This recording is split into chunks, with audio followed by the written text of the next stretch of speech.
evening. I'd like to call to order this October 11th, 2017 regular board meeting of the Pullman School District. And we will begin, as we always do, with the flag salute. Patrick, are you able to lead us this evening? Okay, thank you. Everyone ready? I pledge allegiance to the flag of the United States of America and to the republic for which it stands, one nation, under God, indivisible, with liberty and justice for all. Thank you. Next item of business is approval of the agenda. Superintendent Maxwell, are there any changes to tonight's agenda? There are no changes to tonight's agenda. All right. I will move that we approve the agenda as presented this evening. Second. It's been moved and seconded that we approve the agenda. Any discussion? All those in favor? Aye. All right, the agenda is approved. Next, we move on to reports, correspondence, and program, beginning with Director Weed. No report. Homecoming was a success. The dance was here, so that was fun, I guess. And everybody had a good time. It was fun to see all the princesses all dressed up. And that was it for Pullman High School. Big game tomorrow here. No, Friday here. Right. You're bailing on the chain gang, right? But the old crew. But you're going to fill in for me, right? Oh, no, I've done that.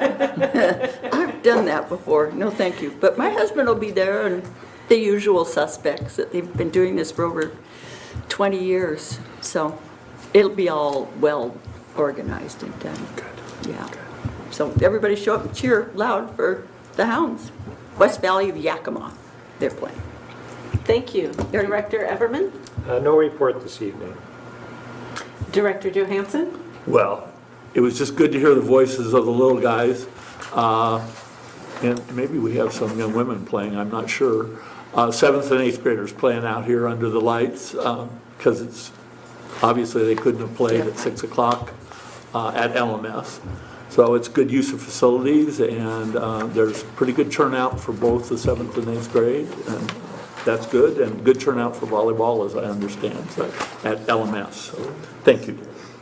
All right, thank you. Director Kinzer? I'm going to make a quick report that tomorrow is our education showcase for the Pullman School District. I believe our representative and senator from 9th District will be there. At least I was told they would be. And so it sounds like a good time, and we'll be able to show off some of our facilities and classrooms. Thank you. Thank you.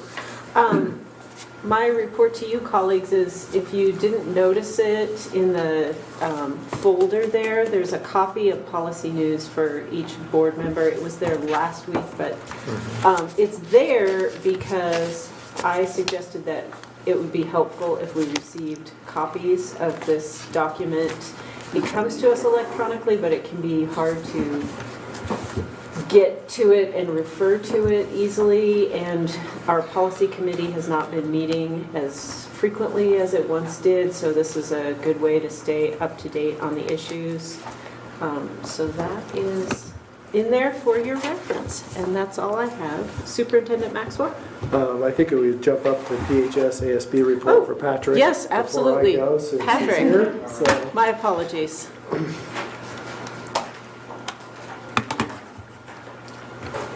All right, so yes, as was mentioned earlier, homecoming was last week, and we had our Spirit Week leading up to it.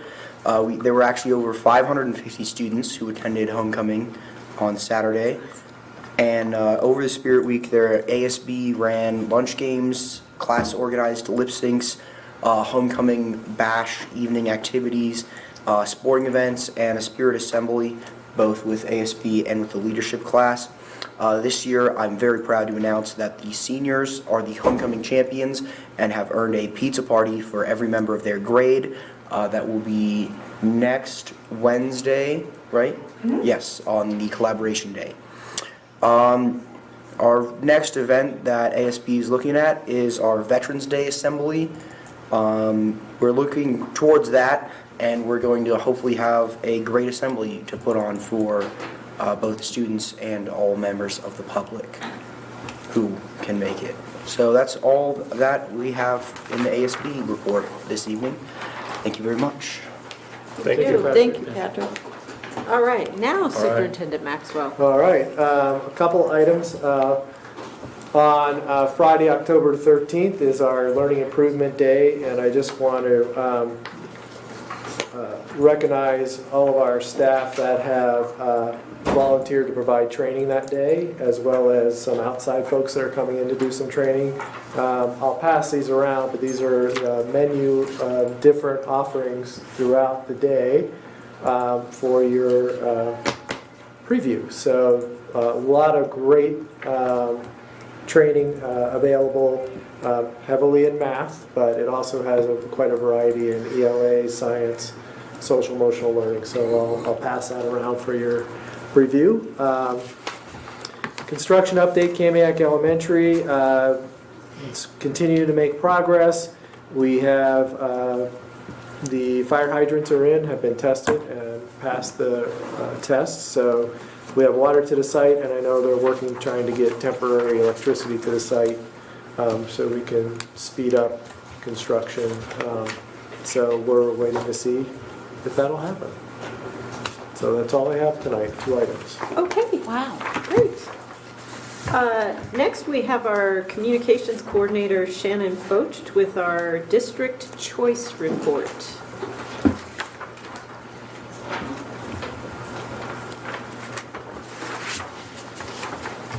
Okay, in your board packets, there was a one-page summary of 3-year trends related to transfers both into and out of the school district. It's up on the screen, and there's no significant changes over the past 3 years. I do have a few notes related to it. Oftentimes, the number would go up. By the end of the year, we often have mid-year transfers coming into the school district. And then we do sometimes have mid-year releases to other school districts as well. And then with choices out of Pullman, it's not unusual for at least a handful of those students to come back to Pullman mid-year, maybe discovering that an online program isn't a great fit for them, or coming back to Pullman for another reason. And then, as you can see under the districts that students choice out to, the majority of them are for online programs. There's only a few that are for other local school districts. And our homeschool numbers do look lower, but that's because we do have mid-year withdrawals for homeschool as well. Are there any questions? Okay. Thank you, Shannon. Thank you, Shannon. Thank you. I have one Oh, thing that I Shannon, remembered there from, is no, a not for question. Shannon, but Oh, from my okay. report. Okay.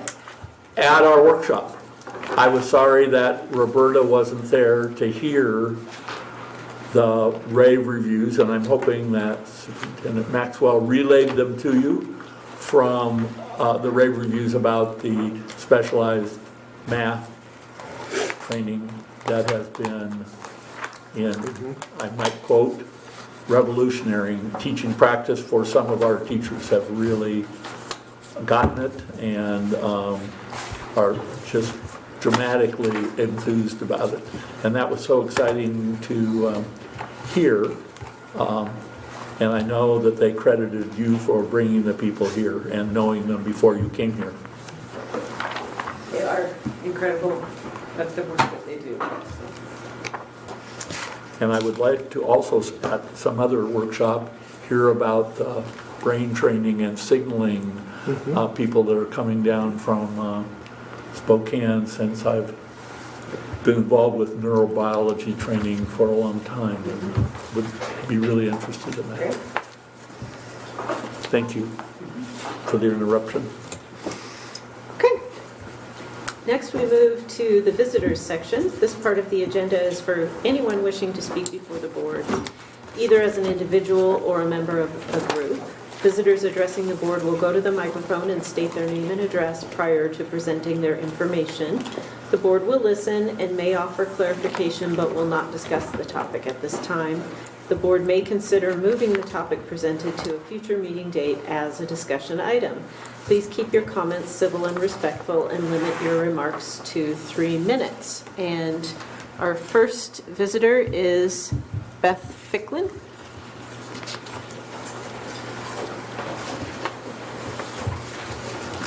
Hey, I'm going to make this quick. I sent you guys an email this morning about a training we're having here at the high school on Saturday, 10 to 3. The school district gave us some time for that.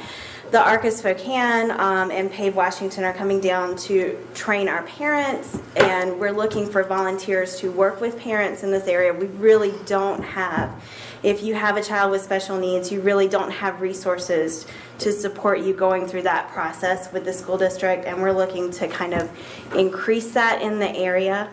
And really, when we're thinking about education, I always think about it today. I have 3 kids with educational plans, and all of the suggestions, all of the accommodations on my plans, except for like 2 on those 3 educational plans, are suggestions that I brought to the table. So really, unless we have parents that are able to say, hey, this is what we need, we don't have equitable education in special needs. And that's something that really needs to be addressed. So if you guys, I sent it to you guys, I thought that would be a good thing for you guys to kind of know, to kind of get there. Anybody in the community is definitely invited to go and just kind of encourage that. Okay, thanks. I plan on attending Thank you. both as a school board member and as a member of the board of the Disability Action Center. Oh, did you get that from Mark too? Because he said he was going to send that out. Well, I've known about it through Mark, so Yeah. she's referring to Mark Leeper, the director of the Disability Action Center Northwest, which serves on both sides of the board. Okay. Would anyone else care to address the board? Okay. It appears we have no other visitors tonight. So we will move on to the consent agenda. To expedite business at a board meeting, the board approves the use of a consent agenda, which includes items considered to be routine in nature. Any item which appears on the consent agenda may be removed from the consent agenda by a member of the board and voted on separately. The remaining items will be voted on by a single motion. Tonight's consent agenda consists of minutes, personnel report, warrants, transfer requests, and ASB fundraisers. I would entertain a motion regarding the consent agenda. I move approval of the consent agenda as presented. Seconded. It's been moved and seconded that we approve the consent agenda as presented. Any discussion? Hearing none, all those in favor? Aye. All right, the consent agenda is approved. We have 2 action items tonight. The first is Parent-Student Handbooks presented by Superintendent Maxwell. Thank you very much. As you know, last time we met, we had the opportunity to share with you kind of the highlights for the elementary handbooks and the secondary handbooks, which are also contained within the packet. The main change that I just want to bring to the attention of our audience tonight is that with our elementary schools, what we've done is in the past they've all had an individual handbook. We've consolidated the best parts of each and standardized those handbooks. So one handbook will apply to all 3 elementaries, and that also is available online as well. And if anyone would like a hard copy, there are available at the individual schools as well.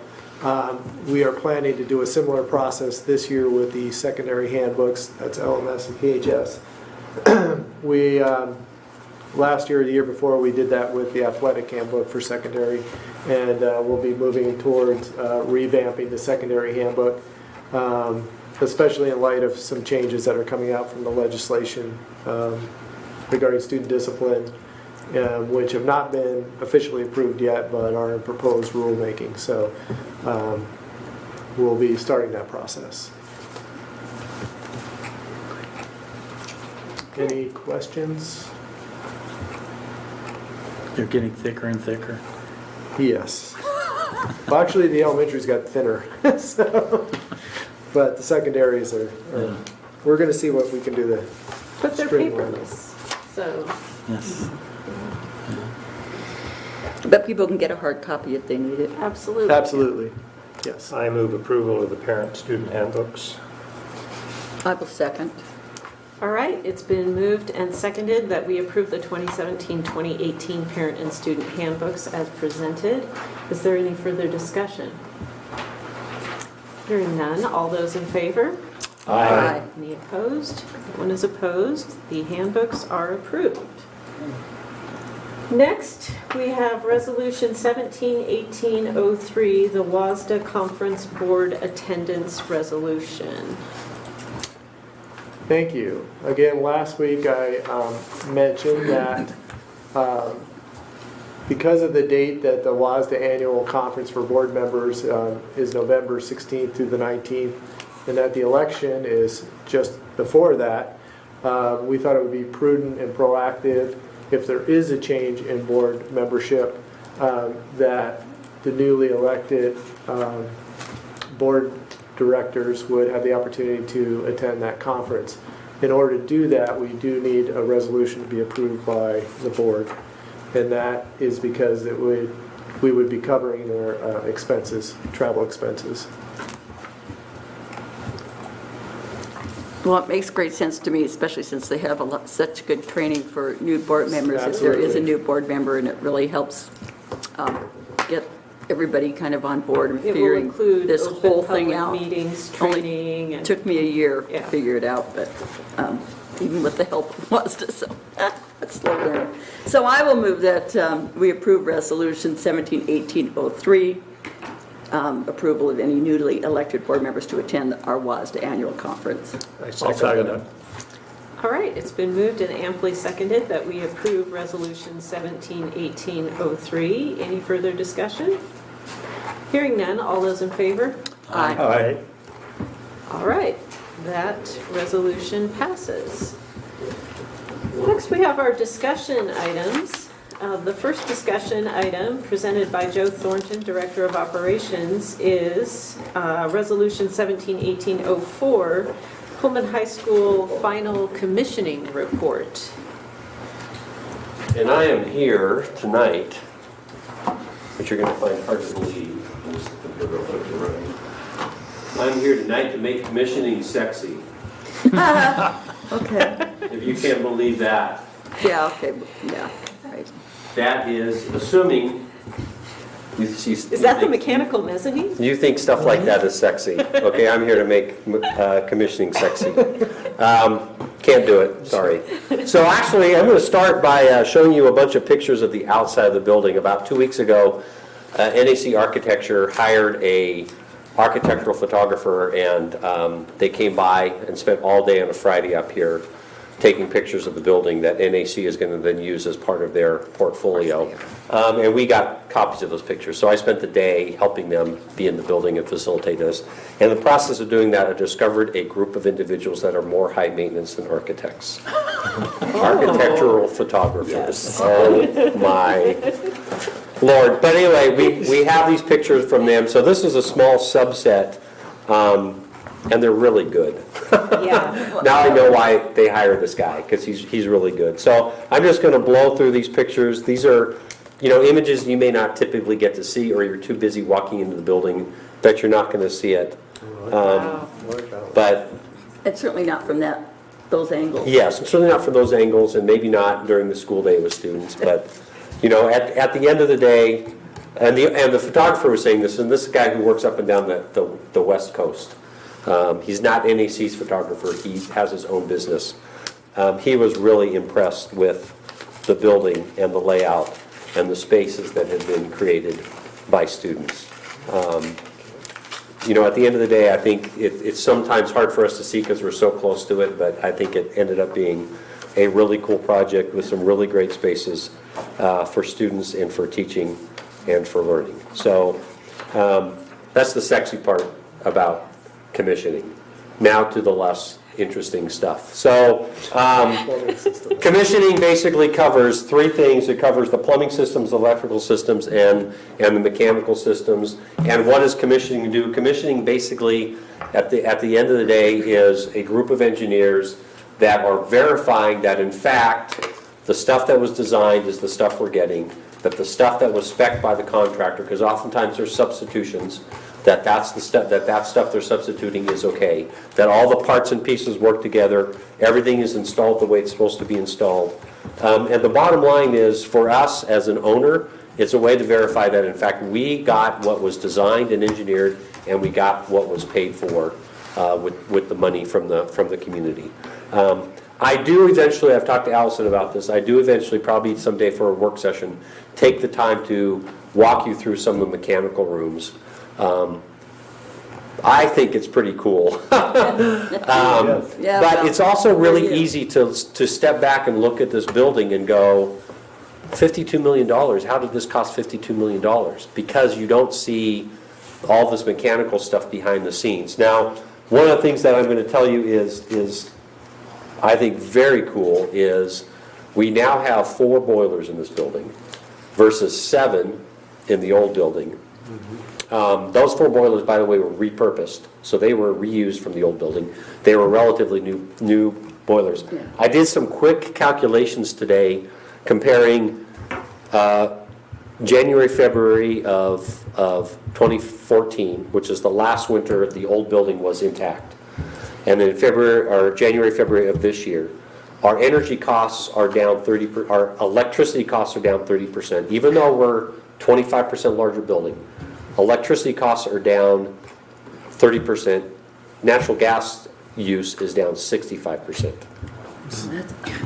Larger building, less than half the gas. Pretty amazing. Now, is that enough to pay for the building over 20 years? No. But it's probably enough to make Diane happy. A little bit. Any questions about commissioning? There is a resolution that can wait till next week. Is this, is it CSG, the group out of? Correct. The ESD? Correct. Go Yep. through, come in? Yeah. This is a branch of them that does the commission. All right, I have one question. Yes. About some concerns that somebody mentioned, Okay? and it's the pathway along the home side of the football field. There's a big dip, and you end up with a big puddle. It's not going to be yeah, good. Yeah, I put that on the radar for maintenance. We have a solution to that. Okay. Yeah. And, I wish I could tell you that that was perfect, but that was the situation where we were retrofitting some new spaces with the old track. One of the things I brought up several years ago with Paul and Dan Hornfeld is, this track really needs to be redone. Well, that was at the point in the project when we were trying to trim things off the budget versus add things. So I was quickly told to be quiet. Yeah, but we do have a solution for it. Okay, good. Yeah. Yeah, somebody was mentioning it's concerned because it is a big, it seems That's to a be pretty long big, that's a way to be- pretty big puddle. When it freezes over or Yeah. something, not fun. Yeah. So, all righty, Other questions? that was the only concern. You have some, I know. I have a question. Do we have the recommended water softening system? We do not have the recommended water softening system for the stadium locker room, or we call the F building, what the designers call the Area K. 2 reasons for that. One was cost. We were waiting till we were at the end of the project and we saw what was going to be left over in the contingency budget. We do have a contingency budget left over, so we can afford it out of that. Probably more importantly, though, is we didn't want to add that system while everything there, all the mechanical systems were under warranty, because by adding that before those systems were out of warranty, we could possibly violate the warranty of those systems. So we wanted to wait until we had those through warranty, certainly through commissioning, and then we can add that in. And we're actually looking at also adding a water softener for the water that supplies the water for the cooling tower. Even though that has a descaling agent that's put in the water, it'll help. You've all lived in Pullman long enough to know how bloody hard the water is. Yeah, it's. It'll save us money in the long run if we use conditioned water in that. Okay, Yeah. I thank you. think you also had a question about the roof. Oh, Yes, yeah, there was. the debris on the roof. Yeah, so the debris on the roof was a reflection of, because it was a phased project. Typically, the roof is done kind of late, but because it was a phased project, we had part of the roof done while part of the building's being worked on. There was a lot of traffic across the roof, and as a result, there was some debris, a lot of debris. So towards the end of the project, the roofer came back, the contractor cleaned the roof. The roofing company came back, identified some areas that needed to be repaired those, and then once that was all done, the people we have the warranty with on the roof, the manufacturer came and certified the roof. So all of that was taken care of before the certification for the roof happened. Yeah. Thank you. So our roof is debris-free-ish? You're not going to walk up there and find giant sheet metal screws on it. Okay. But you're going to find leaves up there at this time Oh, of year. well, Which please. we're bagging up and bringing back to Carl's house because they all came from Carl's house. Oh, well, there you go. I don't have any trees. Other commissioning questions? Early on, Joe, there was concern about the elevator being too small and not functional for large groups of people. Has that become a problem? No, that has not been a problem. Okay. Yep. The other issue was the bus go-around, the perimeter road. What we're doing as designed is we have all bus traffic coming up the east access road, dropping off and picking up students in the back, and then leaving via the west access road and getting onto Greyhound Way. And that's working fabulously. Okay. Because what we've done is What you had planned early, right? that is reverse of what we had planned earlier. And we recognize if we have buses coming in this way, picking up and leaving, they will take forever to get through the traffic in the front. Well, now they get through the front before there's any traffic, and they can get out here and jump on Greyhound Way and miss that. But what we've done is we've separated student traffic and parent pickup traffic and buses. And it's gone really well. Awesome. Yeah. Any other questions from the board? Thank you. No. Okay. I understand there's a question from the audience, so for the sake of public order, if you could come to the microphone and state your name and address and ask your question, and then you can go ahead and be seated, and then we'll see what Joe, if he has an answer. Okay, I'm Amy Honeywell. I have heard there have been some plumbing issues in some of the bathrooms. Have those been fixed? That is a very good question. And I will tell you, in schools, there are always plumbing issues. Schools are hard on plumbing. There was an issue when school opened with the sewer line that leaves this wing backing up. It was a clog, and it was addressed, and clogs happen. I mean, it was why we had that line scope, what's the word I want, a camera gone down. There's no obstruction, there's no debris. It's just something we're aware of. I mean, sewer lines back up. That's why Rotor makes a living. Yeah. Good one, yeah. Thank you. Were there any other questions while we're at it? Okay. All right, thank you. That's a discussion item tonight, and it will come back for final approval at the next meeting. Our next discussion item is the 2017-2018 school improvement plans presented by Superintendent Maxwell. Thank you very much. So at our last work session, each of the building principals presented their school improvement plans for the upcoming school year. They did a fabulous job going over in detail the data that they use to inform their decisions as part of the team with their staff to develop those plans. I will say that the common thread through each of those plans has been a focus on mathematics, and in particular, groups of students that need some additional assistance and attention. And so that is found throughout the plans, no matter if it's at the elementary level or secondary level. I will say that they've also done a very nice job of consolidating those plans and making them much more easier to read and interpret. And that's based on feedback that we've received, and we continue to improve those plans.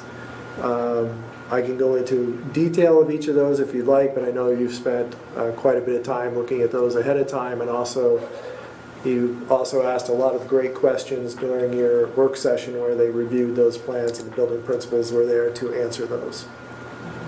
But I'd be happy to answer any questions you may have.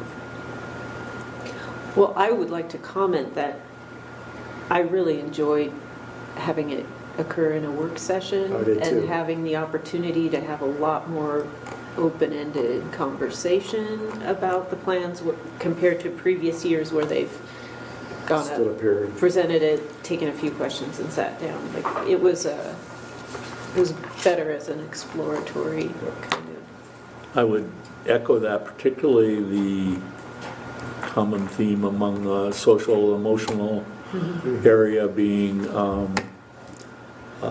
changes in Pullman over time and demographics and changes just in general of students that are coming to school and the commitment, the expressed heartfelt commitment to,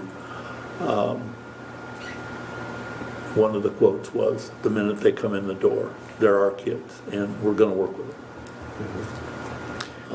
And I appreciate, Carl, you mentioning that, because that is one that I forgot, but there is that theme of social emotional teaching, learning, and attention throughout each of those plans, no matter if it's an elementary or secondary level. Quite a commitment. I'm really proud of not only the principals, but the staff for digging deeper and having some real crucial conversations regarding subgroups of students that need some additional supports and attention, and they're really focusing on using best practices to help guide that support. And so I think that came out quite heavily during the work session and the discussion. So It was neat that they all seemed committed to every single student in their building. And they just were taking ownership and want every single one to succeed. And it's just a great attitude that they all have, and hopefully keeps that. Yeah. I may have mentioned this at another meeting, but my daughter-in-law teaches in the Seattle system, and she's a reading specialist. And she was commenting, she's a reading specialist in the same building that she was a first grade teacher and then a kindergarten teacher before that. She was commenting that there seems to be in her school and others from talking to other specialists, not a similar commitment to every kid from classroom teachers. And it's her frustration that as a specialist, she doesn't have a way to enhance the areas that students are good at that a classroom does. So she has less tools than she had when she was a classroom teacher. And it's frustrating for her that some of her colleagues don't use those tools for the benefit of the whole kid and want the whole job to be done, for instance, of education to be done by a reading specialist and so on.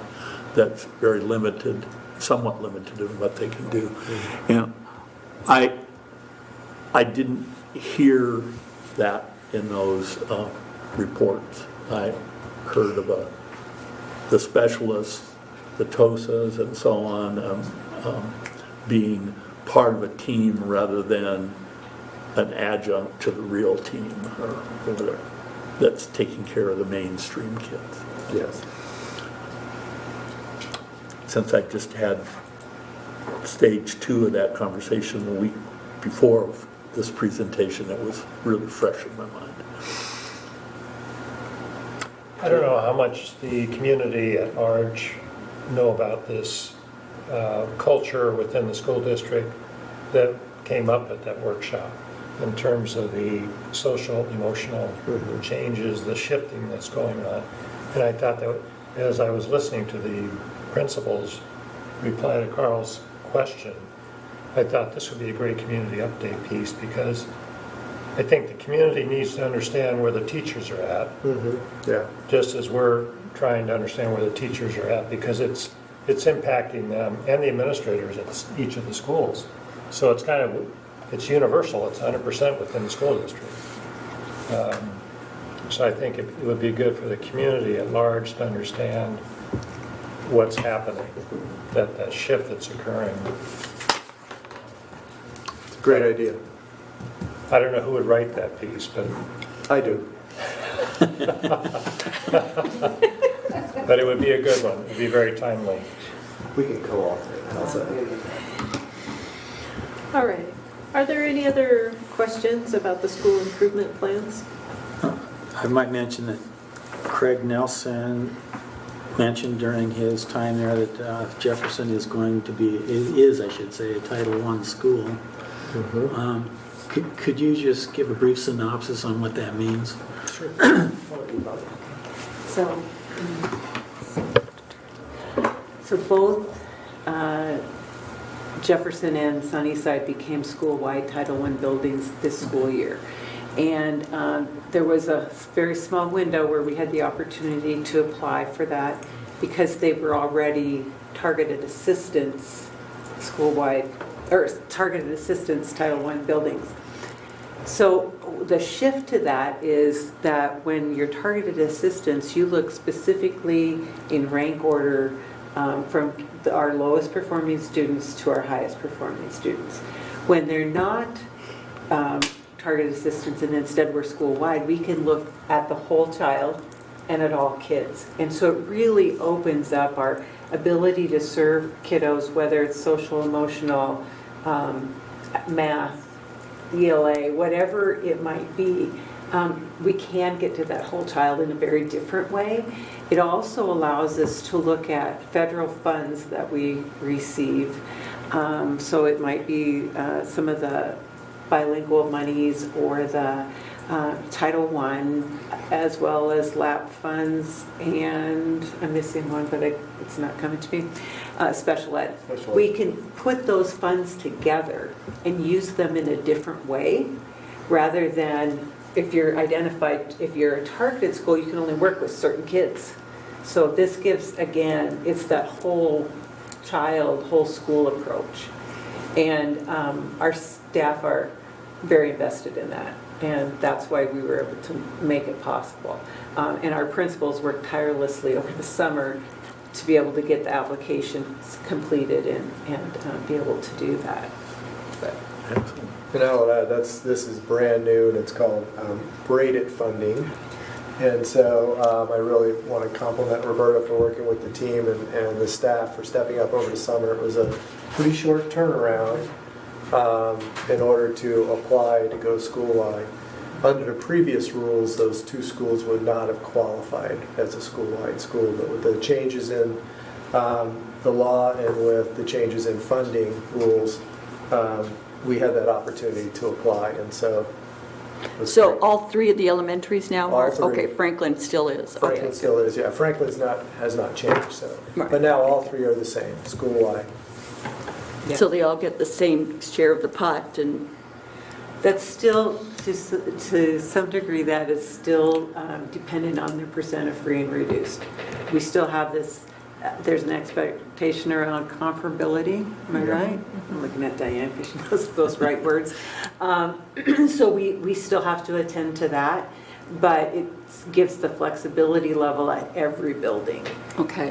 Regardless of how much money it is that they have. ELD isn't, or I guess we already talked about that. But all of those programs, we get to have a very different conversation. And so, for example, at some of the meetings at the school level about kiddos, we have everybody now at the table, including our math TOSA and our curriculum and assessment TOSA, having the conversations about all kids. So we're really having a much deeper look at them. And part of it is, too, another huge piece to being school-wide Title I is parent involvement. There's huge components to that, and while our schools have been really strong in that prior, this also gives them the opportunity. So one thing that's going on tonight is the Love and Logic classes at Franklin that are for the whole entire district. We just offered it at Franklin. And so that's another example of how we've chosen to use some of those funds to support children and their families. Great. Thanks, Roberta. Thank you. Any other questions? Thanks for asking that That's a good question. question. Yeah. I'm sure people. Takes Well, a there lot. is a lot of confusion. I was at a meeting last night, a communicators meeting, and parents are wondering why Franklin gets the money, and so now it's more equitable, so there you go. Okay. All right. The next item on the agenda is Minimum Basic Education Compliance Report. Again, Superintendent Maxwell.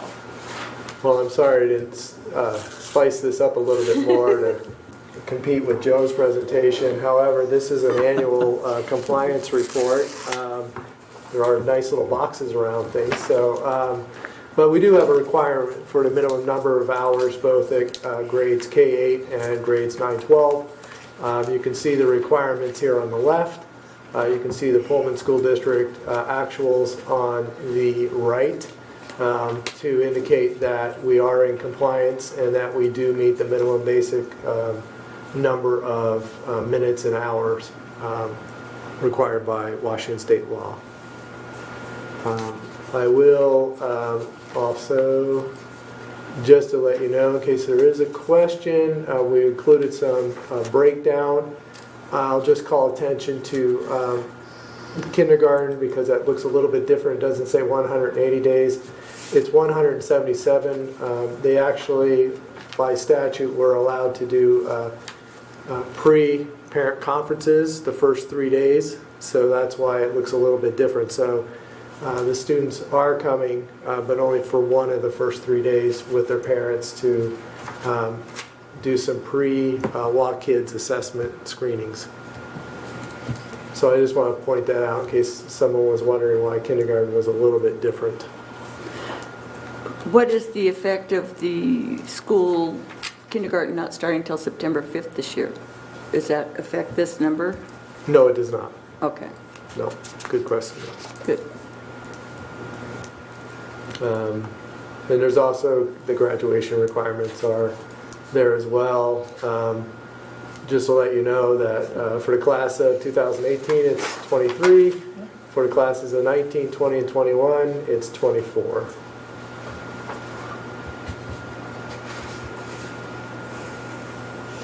So again, the big change is in science. If you look, it's 2 credits to 3 credits. Okay. So I want to make sure I was. All right. Oops, sorry about that. That is a pretty standard thing we look at every year. Next, we have policy 3123, withdrawal prior to graduation. Again, Superintendent Maxwell. Thank you. Get to that in just a second here. All right. Oops. I'm going to pull up the exec summary first, and then I will pull up the other document. Again, this policy has been, we're going through a process, so the next 1, 2, 3, 4 policies that I have in a row here are part of our process to update policies and procedures that we have not had a chance to update in the past. So we're trying to go through a series, and obviously this is the 3000 series that we're going to. So we're going series by series, trying to clean up our policies and procedures. So this policy was updated to conform to WASDA sample policy 3123 that was revised in 2011. It includes minimum actions focusing on the attention of students who might be potential dropouts. So with that said, let me pull this up.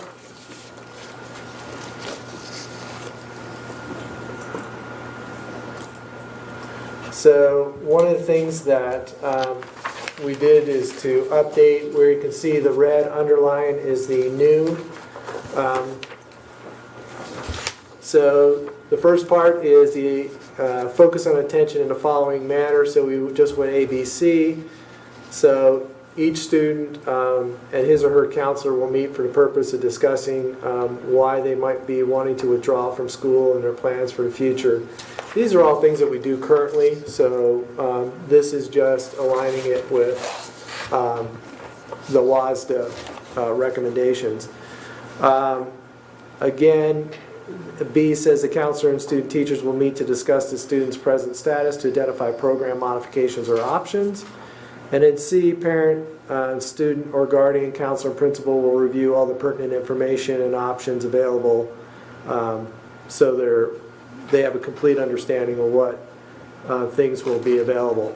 One of the things that is in the WASDA sample policy, but not in our own, and this is one that is not required but would be optional, would be the superintendent could provide an annual early withdrawal report which outlines the age, grade level of each student, reasons for leaving, and any follow-up data that's been collected.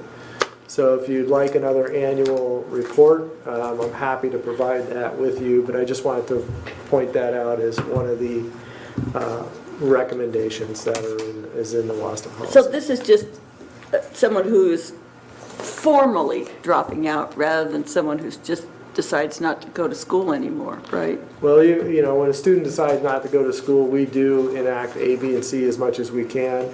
We try to get them in, contact them to see how we can re-engage them in education, whether it's here or going for a GED or high school completion somewhere else.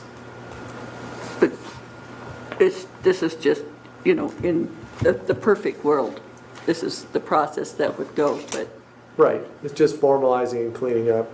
how many do we have that withdraw? I think if I recall Each year. correctly, and this is an estimate, so I believe looking at our senior class this past year, we had 6 students that, I'll use the term withdrew. Opted out? Opted out, left, and, you know, we couldn't get a hold of them. Yeah. That was a couple of the students.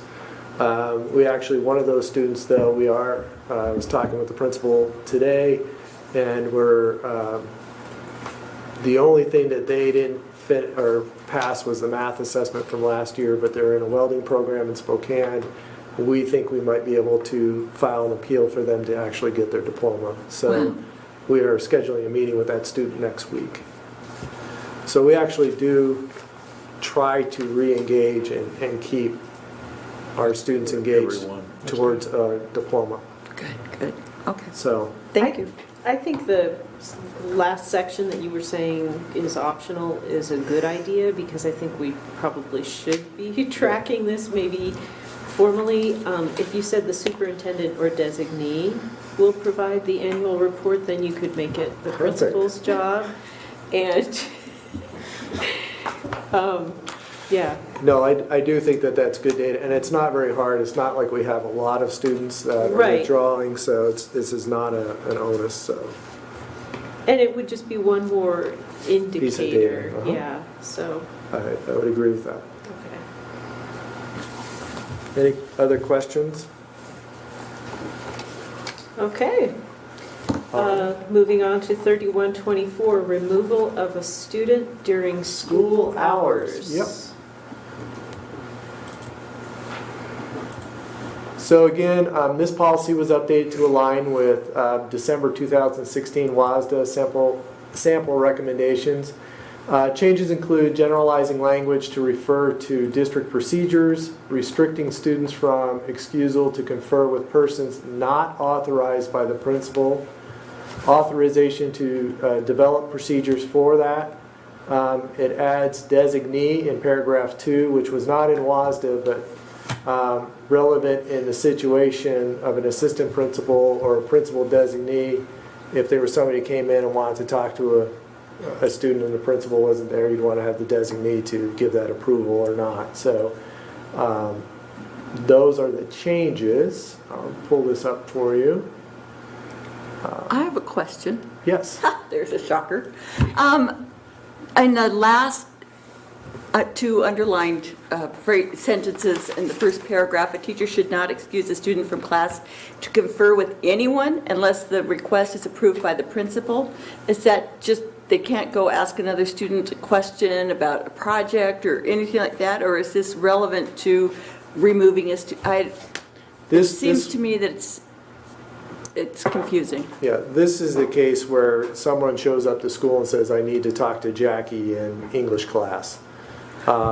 Or I am here to pick up Jackie from English class and we're going to go leave campus. So Okay, that's but- what this second line is referring to. But what it sounds like is the kid can't even ask for permission to go out and say, find his younger brother to see if he by any chance has his homework in his backpack, that kind of thing.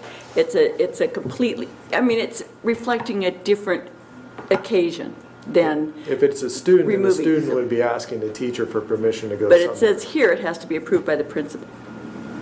Teacher should not excuse a student from class to Yep. confer with anyone unless Yep. the request is approved by the principal. That seems a little, I don't think it's, You think it's doable. not as clear?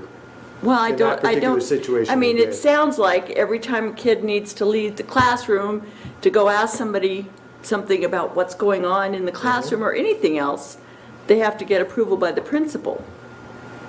And that seems a little absurd, but if you are making these kinds of rules, you want to be able to uphold the rules at all times, so I don't know, it maybe needs to be worded a little more differently, more better? We'll take a look at that. More better. More What, better. Susan, what do you think the intention behind this policy is? Well, it sounds to me like it's if, there's a doctor's appointment or something like that. This is referring to someone coming to the school and saying, hey, it's time for me to take my kid to the dentist appointment. Or if maybe it's a preventative thing for the non-custodial parent, maybe trying to come in and take the kid out of school Right, this as is well. the teacher, so Right. when the student is in the classroom, Nonetheless, you it don't says the release teacher. them to somebody who just shows up and But the way says- this sentence is that it's completely different from the rest of the stuff that's going on.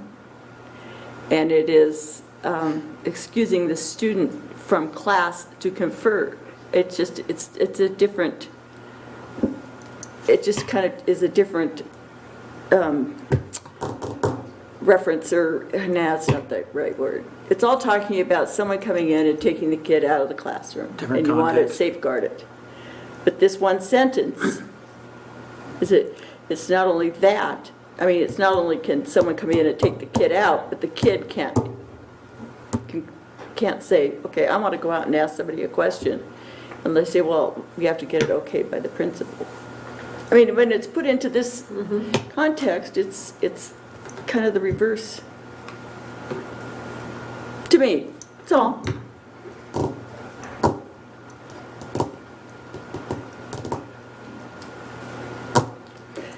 Everything else is talking about removing the student. This one is talking about the student removing himself from the classroom.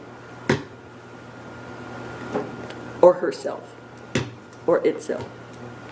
Well, I can take a look at rewording it. I don't read it that way, but I can Oh, I see don't know, what you're saying. yeah. it stuck right out to me that it was not in And the this same is under the context heading as of a everything else. removal from students, so Right.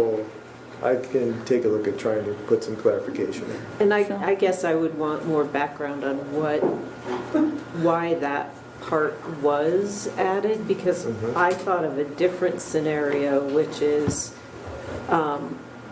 someone dressed as a law enforcement officer comes to the classroom and says, I need to speak with so-and-so.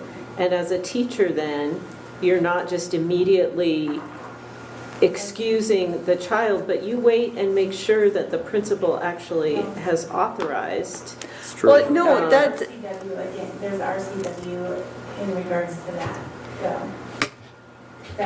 that they get to speak with them, they do. yeah. But no, but to me, this is like all of a sudden, everything is talking about somebody coming in and saying, "What?" This phrase, to me, sounds like the student is asking to be excused. To go, something in the building, I don't know, get down at the office. My mom dropped off my homework at the office, can I go down to the office? Yeah, well, that's just all I'm saying, that's the context Yeah, I think we could potentially research why that sentence was added. Yeah. Because So- I I see agree, your point. it's not. One, the locus of asking is from without, and this is Yeah, if the students student within. themselves decides to leave. to confer with someone. Well, and I can also take a look at the procedures for that. I think part of this stems from, we have had students that said, oh, I need to go some, And then they're and then they're gone. gone. Yeah. Yeah. And then the school district is Yeah. liable for what happens to that student, so. Social media.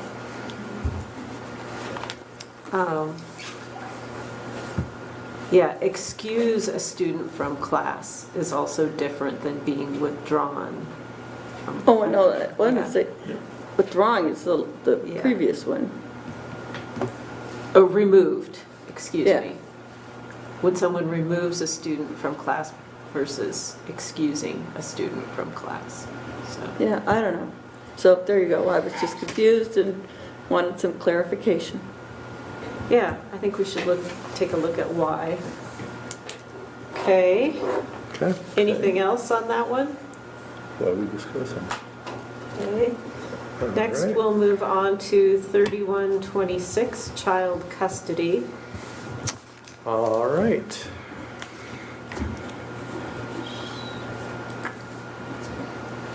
On that last one, I'm wondering, just to back up for a second. Says the teacher should not excuse a student from class. I wonder if that shouldn't be school. Would solve the whole problem. Yeah, Yeah, and I had, I Yeah. just looked at Spokane's. I think that, I looked at Spokane's and I think that we could take a look at a couple others. okay. yeah, and I played around with some language too. A student, or a teacher should not allow a student to be removed from school or class, something like that. I think we can take a look Yeah, at if we some. just look at some other examples of. We can clean that up. Yeah, Thank you. yeah. No, thank you. Okay, back to It's part child of the work. custody. Back to child custody, so, whoops. Let me, close out of here real quick, I'll pull up the.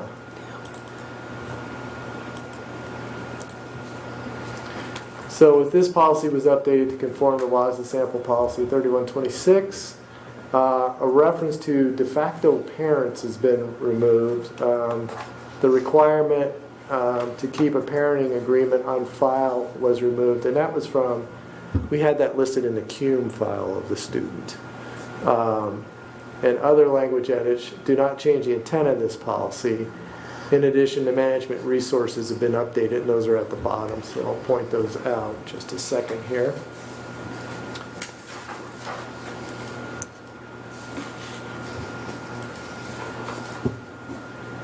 There's a typo in the third line. Yeah, We've got orangutan, yeah. oranguardians, So. or guardians.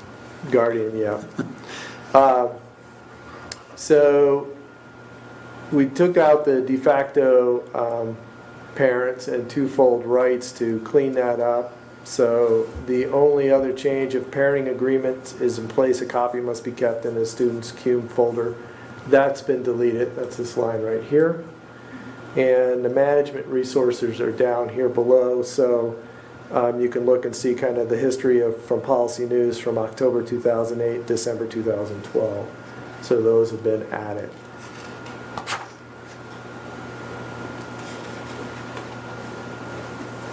Any questions?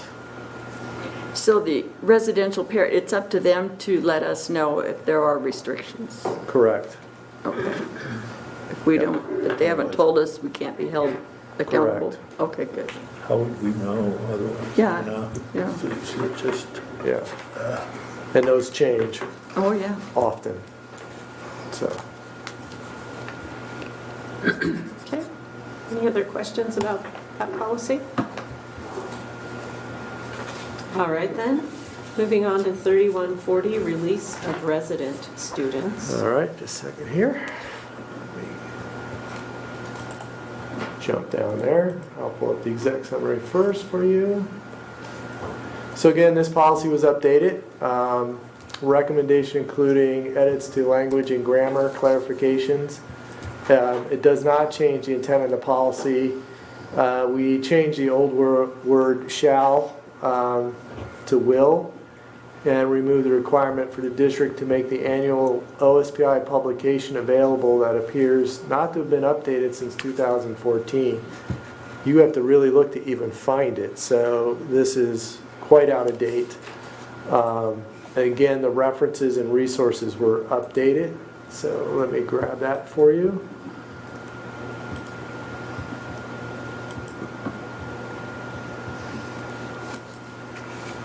Just a second here. Whoops. So, again, in this paragraph, the changes were in all cases in which a resident student is released. Down the next one, a shall goes to will. The next one, a shall goes to will. The next one, a shall goes to will. Next one, a shall goes to will. That actually happens twice. We added the numeral 5 where it aligns with the word. Then you can see we've eliminated the district shall make available the public inspection, the annual information booklet, which is way out of date. So obviously no one's updated it. And then the legal references have been updated as well as the management resources. So really nothing to change the intent of this one. It's really just cleaning up and eliminating something that is on there but it's outdated and no longer relevant. I have a question about how this fits in with school choice. Knowing that, I think I know, that the choice of special ed services is more constrained, and a district has some sort of a procedure whereby who's responsible for busing and so on, the host district, if in fact there was inadequate services for the student in the district of origin, when kids are transferring to another district by choice rather than, this seems to imply, to attend a school in another district, which could be just choice, and we have to do that, but isn't there a tie-in to funding for special ed and transportation if the home district says that yes, we had adequate services to serve here, and so that can't be used as a reason for moving? Because when we accept a student, if I remember right, the only way that we can say no if we wanted to is constraints about facilities. And It so could also be there's financial hardship. financial hardship. Yep. Yes. And so how does that dialogue go on when we're, by policy, releasing, but the the district that's going to receive the student is not necessarily wanting to or able to receive that? So how does that dialogue under the policy take place? That district would then typically contact that parent directly Oh, okay, so and it's, have that conversation. so then it's out of the giving up district's hands, and Right. they may have to re-choose to stay where they are if it's denied, Correct. or choose another district. Or choose another district. Okay, Yeah. that helps. Okay. Any other questions about 3140? Okay, that concludes then our discussion items for this evening. There are some informational items. We do have an executive or closed session for three purposes tonight: discussion of property, negotiations, and personnel. So if there are no objections, we will recess into an executive session when the room is cleared. How long will this take? 1 hour. Oh, okay. No action. Maybe less, but No action will be taken, but we may be in closed session for 1 hour, and then we will adjourn the meeting at the end of the executive session.